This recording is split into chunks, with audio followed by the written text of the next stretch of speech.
Պարոն Սահակյան, մամուլը գրեց այդ մասին, որ ձեր կինը առնվազն 4 տեղ աշխատում։ Կինը գնումների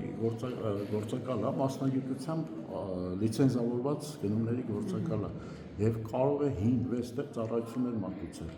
Եվ այդ մամուլում գրված է դա նշանակե մարդը որ չի խախտել, ինչ վատ է որ մարդը աշխատավարձի կարիք ունի, մարզպետի կինը աշխատում է այսօր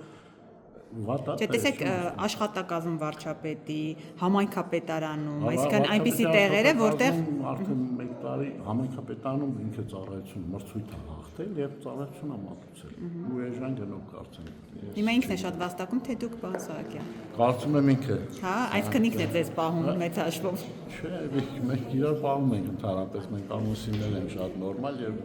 միասին հոգ ենք տանում մեր ընտանիքի հոգսերը։ Շատ լավ, հիմա իրականում քանի տեղ աշխատում։ Այս պահին չեմ կարող ասել քանի տեղ ծառայություն մատուցելու, գուցե 2, գուցե 3, բայց թվի մեջ կարող սխալվեմ մարդը հիմա այդ ծառայությունը մրցույթի մասնակցումը մատուցում է, հիմա կարող է 3 Դե դրա համար են ասում այդ մրցույթների մեջ, քանի որ մարզպետի կինն է արտոնել կարգավիճակում է։ Դե թող գնան այդ հետքերով, եթե ինչ-որ մեկը արտոնություն է տվել այդ մարդուն, տվողին իրեն էլ պատասխանատվության ենթարկել ինչ հարցեր չեմ հասկանում, արդեն 1 տարի է խոսում ենք դրա մասին։ Դե մարզպետի կինը առնվազն 4-5 տեղ աշխատում է, դրա համար տարօրինակ 4-5 տեղ չի աշխատում, ես նորից հասկացա, դրա համար վճարվում է, բայց դրա համար ինքը վճարում է իր պարտականությունները լիարժեք կատարի մարդը, վճարվում է։ Ոչ իմ ենթակայության տակ իմ նույններում, ոչ չգիտեմ, ես այսինքն շահերի բախումներ չկան։ Չկա բացարձակ, չէ։